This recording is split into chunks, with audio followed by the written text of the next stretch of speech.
वक्रतुण्ड महाकाय सूर्यकोटि समप्रभ निर्विघ्नं कुरु मे देव सर्वकार्येषु सर्वदा। या कुन्देन्दुतुषारहारधवला या शुभ्रवस्त्रावृता या वीणावरदण्ड मण्डितकरा या श्वेत पद्मासना या ब्रह्माच्युत शंकर प्रभृतिभिर्देवैः सदा वन्दिता सा मां पातु सरस्वती भगवती निःशेषजाड्यापहा। भवानी शंकरौ वन्दे श्रद्धा विश्वासरूपिणौ याभ्यां विना न पश्यन्ति सिद्धा स्वान्तस्थमीश्वरम्। वंशी विभूषितकरान्नवनीरदाभात् पीताम्बरात् अरुणबिम्बफलाधरोष्ठात् पूर्णेन्दुसुन्दरमुखातरविन्दनेत्रात् कृष्णात् परं किमपि तत्त्वमहं न जाने। गुरुर्ब्रह्मा गुरुर्विष्णुः गुरुर्देवो महेश्वरः गुरुः साक्षात् परब्रह्म तस्मै श्री गुरवे नमः। मातृदेवो भव पितृदेवो भव आचार्यदेवो भव अतिथिदेवो भव परस्परदेवो भव। శివపురాణ మహాత్మ్యంలో మొదట ప్రారంభమయ్యేది 7 ప్రశ్నలతో ఈ శౌనకాది ఋషులు 5 ప్రశ్నలు అడిగారన్నమాట. దానికి సమాధానం ఇస్తూ సూత మహర్షి ఇలా చెప్పారు. ధన్యస్త్వం మునిశార్దూల శ్రవణ ప్రీతిలాలసః అతో విచార్య సుధియా వచ్మి శాస్త్రం మహోత్తమం సర్వసిద్ధాంత నిష్పన్నం భక్త్యాది వివర్ధనం శివతోషకరం దివ్యం శృణువత్సరసాయనం కాలవ్యాల మహాత్రాస విధ్వంసకరముత్తమం శైవం పురాణం పరమం శివనోక్తం పురామునే. ఇప్పుడు ఈ గ్రంథం చెప్పేటప్పుడు మధ్య మధ్యలో శ్లోకాలు కూడా ఎందుకు చెప్తాను అంటే ఒక మాట వినండి. ఎప్పుడు కూడా మనం కథారూపంతో చెప్తూ వెళ్ళామనుకోండి, మళ్ళీ వచ్చే జనరేషన్తో కూడా ఏమవుతుంది, విన్నవాళ్ళు మళ్ళీ కథారూపంలోనే చెప్తారు. మనకి ఎక్కడన్నా డౌట్స్ ఉన్నా కూడా ఎక్కడి నుంచి శ్లోకం వచ్చింది, ఈ శివపురాణంలో ఎక్కడిది చెప్పబడ్డారు అని మనకు అథెంటిక్గా ఉండాలి అంటే శ్లోకాలతో కూడి ఉన్న ప్రవచనమే ఉండాలి. కాబట్టి ఎక్కడేం చెప్పారు, ఈ శ్లోకంకి ఈ మీనింగ్ అనేది చెప్పడం అనేది జరుగుతుంది. కాబట్టి శ్లోకాలు చాలా ఇంపార్టెంట్ అండి. సెకండ్ థింగ్ ఏంటిది అంటే ఈ శ్లోకాల్లో ఉన్న శక్తి అది చాలా భిన్నమైనది. చాలామందికి తెలియదు. కొంతమంది చాలా బాధలతో వాళ్ళు బాధలు పడుతుంటారు. ఏంటిదంటే ఇంట్లో ఏదో నెగిటివ్ ఎనర్జీ ఉంటే, లేదు అంటే మా వైవాహిక సంబంధము అమ్మ సరిగ్గా ఉండడం లేదు, మేము ఏం చేయాలి చెప్పండి అంటారు. లేదంటే కొన్ని కార్యాలు ఎన్నో సంవత్సరాల నుంచి జరగడం లేదు అంటారు. లేదు అంటే కొన్ని కోర్టు కేసెస్ ఉన్నాయి అంటారు. ల్యాండ్ అమ్ముడు పోవట్లేదు. ఇట్లా డిఫరెంట్ థింగ్స్ ఉంటాయి అన్నమాట. అలాంటి దానికి ఒక శక్తి రావాలి అంటే మన శాస్త్రంలో అంటే మన వైదిక పరంపరలో శ్రీమద్ భాగవత పారాయణం కానివ్వండి, రామాయణ పారాయణం కానివ్వండి, అంటే మూల గ్రంథ పారాయణము, శివ మహాపురాణం పారాయణం కానివ్వండి, దేవి భాగవత మహాత్మ్య పారాయణం కానివ్వండి చేయాలి. అయితే సంస్కృతం వచ్చు అంటే సంస్కృతంలో చేస్తే అత్యంతంగా ఉత్తమంగా ఉంటుంది. మనకు రాదు అంటే ఎవరన్నా వేద పాఠుల్ని పిలిచి, అంటే మన బ్రాహ్మణుల్ని పిలిచి అది 9 డేస్లో అంటే శివపురాణము 9 డేస్లో కంప్లీట్ చేస్తారు. దేవి భాగవతము 9 డేస్, రామాయణం కూడా 9 రోజులు ఉంటుంది. భాగవతము సప్తాహంలో పూర్తి చేస్తారు. అయితే రోజుగా దాదాపు 5-6 గంటలు కూర్చుంటేనే ఈ గ్రంథాలన్నీ పూర్తవుతాయి. అమ్మ మాకంత సమయం లేదు కానీ చేయాలనుకుంటున్నాము అంటే అప్పుడు ఒక నెల రోజులు కూడా మనము ఇది చేసుకోవచ్చు. ఇంకా దీర్ఘకాలం అంటే తామసిక పారాయణం అంటారు. మరి 3 నెలలు 6 నెలలు ఇలా కూడా చేసుకోవచ్చు. కానీ ఉత్తమంగా ఉండేది అంటే నిష్ఠగా ఉండి బ్రహ్మచర్యంగా ఉండి మంచి భోజనమే అంటే ఇంట్లో వండిన భోజనమే తినుకుంటూ ఈ గ్రంథ పారాయణాలు గనక మనం చేస్తే ఎన్నో ఆపదలు దూరం అవుతాయి అని నా ఓన్ ఎక్స్పీరియన్స్తో నేను చెప్తున్నాను. గురువులతో మనం విన్నాము, నేను చేశాను, నాకు కూడా మంచి ఎక్స్పీరియన్స్ వచ్చింది. సో ఇది మీరు చేసుకుంటే చాలా మంచిది. మాకు రాదమ్మా సంస్కృతం ఎలాగా అంటే మీరు ఆ గ్రంథం తీసుకొని దానికి ఉన్న మీనింగ్ ఏదైతే ఉంటుందో అది చదివినా కూడా ఫలితం అనేది దొరుకుతుంది. కానీ సంస్కృత మూలం చదివితే చాలా ఉపయోగపడుతుంది. కాబట్టి శ్లోకంలో చాలా బలం ఉంటుందండి. మధ్య మధ్యలో శ్లోకాలు విన్నా చదివినా కూడా చాలా ఫలితం ఉంటుంది. తర్వాత ఇక్కడ ఏమంటున్నారు సూత మహర్షి అంటే, ధన్యోస్మి, నేను చాలా ధన్యుడినయ్యాను, మీరు కూడా చాలా ధన్యులు. ఎందుకంటే మీ ప్రశ్నకి సమాధానం ఏంటిది? భగవద్భక్తి, భగవత్ చరిత్ర. మనం ఎవరితోన్నా మాట్లాడుతున్నప్పుడు కూడా, ఎవరితోన్నా అడిగినా కూడా మన సంభాషణ ఎలాగా ఉండాలి అంటే, ఒక ప్రశ్న సమాధానం ఎలాగా ఉండాలి అంటే దానివల్లే సత్సంగం జరగాలి. అంటే ఏదో మంచి జరగాలి, వినేవాళ్లకు చెప్పేవాళ్ళకు కూడా మంచి జరగాలి. ఏదో అక్కడిక్కడ మాటలు మాట్లాడమనుకోండి, మాట్లాడేవాళ్ళు వినేవాళ్ళ ఎనర్జీ కూడా వృధా అయిపోతుంది, జీవితం కూడా వృధా అయిపోతుంది. అత్యంతంగా మన ఇంద్రియాల్లో శక్తి ఉంది అంటే ఒకటి వాక్కులో, తర్వాత మన కళ్ళల్లో. కాబట్టి అంటారు కంట్రోల్ 4 M's అనేసి. ఏంటిది అంటే మనీ, మైండ్, తర్వాత మౌత్. అంటే మౌత్ కూడా మనం కంట్రోల్ చేసుకోవాలన్నమాట. ఇలాగా ఎవరైతే తన ఇంద్రియాల్ని కంట్రోల్లో ఉంచుకుంటారో వాళ్ళకు శక్తి అనేది వృద్ధి చెందుతుంది. కాబట్టి మౌత్ కంట్రోల్ అనేది చాలా బాగా ఉండాలి. అయితే దాంట్లో నుంచి మనం వాడుకుంటున్నాం కదా, మాట్లాడుతున్నాం కదా, మరి ఆ శక్తిని వాడుకుంటున్నప్పుడు ఎలాంటి ప్రశ్నలు రావాలి? మంచి ప్రశ్న రావాలి, దానికి సమాధానం కూడా సత్సంగం ఉండాలి, మంచి ఉండాలి. కాబట్టి మంచి ప్రశ్న అడిగారు, కాబట్టి నేను ధన్యుడినయ్యాను, మీరు కూడా ధన్యులు. ఎందుకంటే మీ ప్రశ్నకు సమాధానము శివప్రీతి, శివకథ, కాల సర్పనాశనము జరుగుతుంది. అలాంటి శివపురాణము మీకు నేను చెప్తున్నాను. ఇలాంటి శివపురాణము అంటే కాలవ్యాల మహాత్రాస.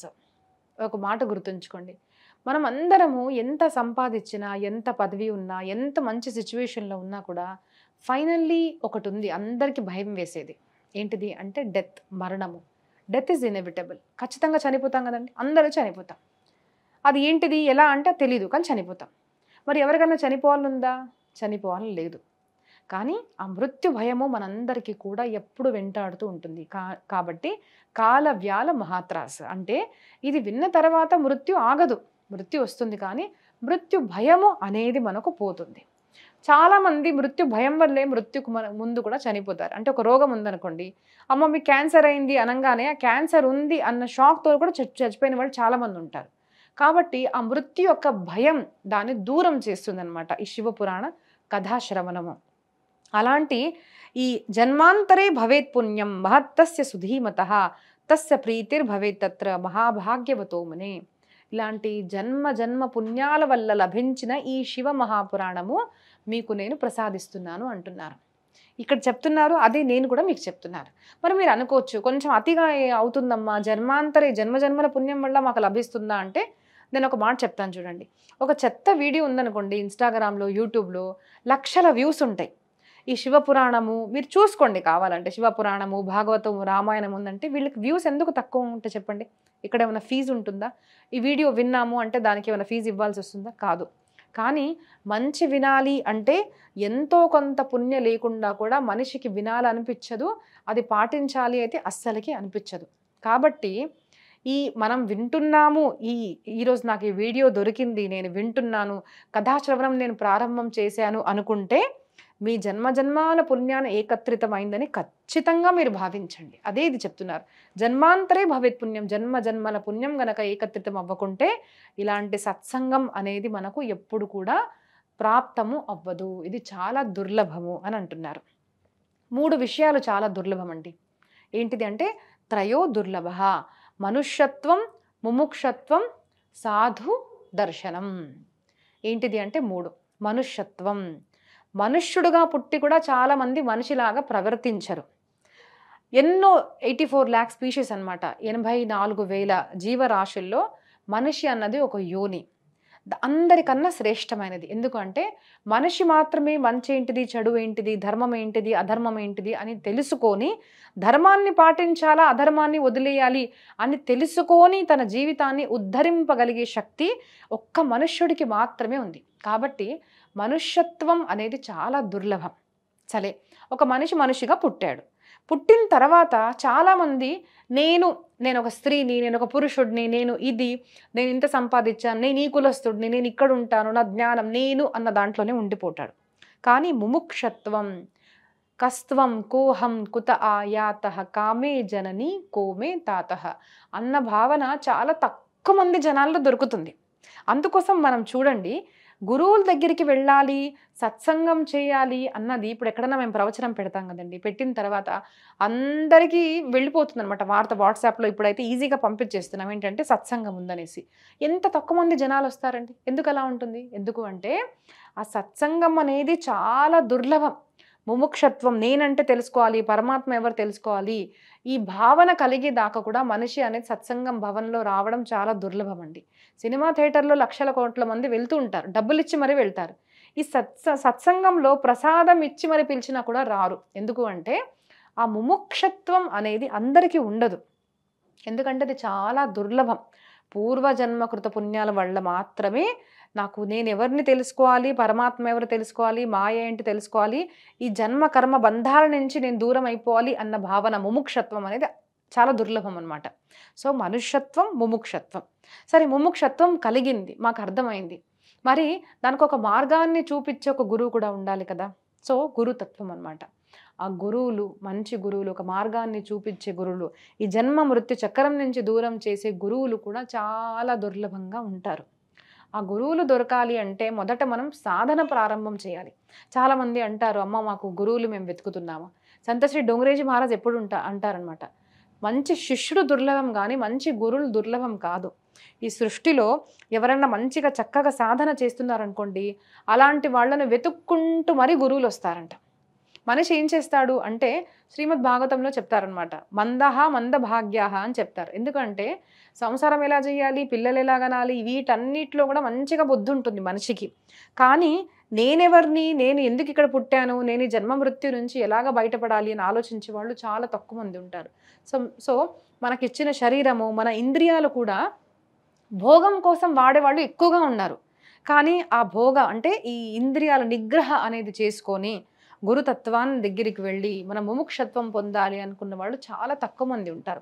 అలాగా ఉన్న వాళ్ళు ఏం చేస్తారు అంటే సాధన చేస్తారన్నమాట. ఏం చేస్తారు, ఈ కాలం చాలామంది దానాలు చేస్తారండి, గుడ్లకు వెళ్తారు, ప్రదక్షిణ చేస్తారంటే వెళ్ళకూడదని కాదు, వెళ్తారు, దానం చేస్తారు, అన్నీ చేస్తారు. కానీ ఏకాంతంలో కూర్చొని హరినామ స్మరణ చేసే వాళ్ళన్న మాత్రం చాలా తక్కువగా ఉంటారు. షో ఆఫ్ అనమాట. ఎక్కువగా అందరు 10 మంది చూసే విషయాలు మాత్రం మనం చేస్తాం. కానీ ఏకాంతంలో మనం ఎంతసేపు కూర్చొని హరినామ స్మరణ మాల చేస్తాము అన్నదే భక్తి యొక్క స్వరూపం. అది ఎవరైతే చేస్తారో వాళ్ళకి ఖచ్చితంగా ఆ గురువు ద్వారా కనెక్షన్స్ అనేవి ఖచ్చితంగా వస్తాయి అన్నమాట మనకు. సో ఈ గురువు దొరికిన తర్వాత ఏమవుతుందంటే మనకు ఈ జీవిత జన్మ మరణ నుంచి మనకు ఒక దారి అనేది దొరుకుతుంది. మనము దూరం వెళ్ళిపోతాం అనమాట. ఇంకా జన్మ మృత్యు లేకుండా కూడా మనం ఉద్ధారం అనేది చెందుతాము.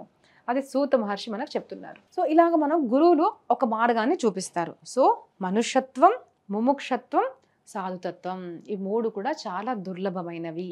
ఈ 3 కూడా చాలా భాగ్యవంతులకి మాత్రమే దొరుకుతాయి. కాబట్టి నేను కూడా ధన్యుడిని, మీరు కూడా చాలా ధన్యులు. కాబట్టి మీకు ఈ శివపురాణం వినాలన్న కోరిక కలిగి మీరు ఇలాంటి చక్కటి ప్రశ్నని వేశారని. శివరూపం క్షితౌ దేయం సేవనీయం చ సర్వథా తథాస్య శ్రవణం ప్రేమ్న సర్వకామ ఫలప్రదం. మరి కథాశ్రవణం ఏం చేస్తుంది అంటే, ఈ కథాశ్రవణం వినడం వల్ల ఏమవుతుంది అంటే అన్ని కోరికలు తీరుతాయి. నేను చెప్పాను కదండి, కథా పారాయణం వల్ల, కథాశ్రవణం వల్ల కూడా అన్ని కోరికలు తీరుతాయి. ఎందుకు తీరుతాయి అంటే ఎస్ అండి, ఇప్పుడు దక్షిణ భారతంలో ఎలా పద్ధతి ఉండి మాకు తెలీదు. నేను ఎక్కువగా నార్త్ ఇండియాలో ఎప్పుడైతే మేము కథాశ్రవణం చేస్తామో సాప్తాహిక కథాశ్రవణం అనేది ఉంటుందన్నమాట. సో ఇలాగ వ్యాసపీఠం పెట్టినప్పుడు ఎన్నో అనుభూతులు ఇలా నేను తీసుకున్నాను. ఏంటిది అంటే ఒక నారియల్ అంటే ఒక కోకోనట్ అనేది తీసుకొని ఆ వ్యాసపీఠ గ్రంథం దగ్గర పెడతారు మొదటి రోజు. పెట్టిన తర్వాత 7 రోజుల కథాశ్రవణం అయిన తర్వాత అది ఇంటికి తీసుకొని వెళ్ళి అది ఇంట్లో ఒక బ్లౌజ్ పీస్లో ఇంట్లో కట్టేస్తారు. లేదు అంటే దాన్ని ఇంట్లో వాళ్ళు ఏ కోరిక ఉందో వాళ్ళు దాంతో ఒక స్వీట్ చేసుకొని తింటారన్నమాట. అయితే ఏమవుతుంది, ఆ ఫలంలో ఏదైతే కోకోనట్ ఉంటుందో దాంట్లో ఈ గ్రంథంలో ఉన్న శక్తి దాంట్లో వస్తుందన్నమాట. అంటే నవదినంగా మనం చేసిన సత్రం యాగం ఏదైతే ఉంటుందో, కథాశ్రవణం ఏదైతే ఉంటుందో దాని యొక్క ఫలము ఆ ఫలంలోకి వచ్చేస్తుంది అనమాట.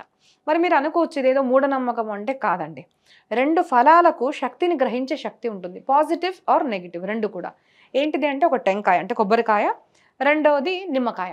కాబట్టి మీరు చూడండి చేతబడులు లేదంటే నెగిటివ్ ఎనర్జీ, దృష్టి ఇట్లాంటి వాటిల్లో కూడా ఈ 2 ఉపయోగిస్తారు. దృష్టి తీయడానికి కూడా ఇవి ఉపయోగిస్తారు.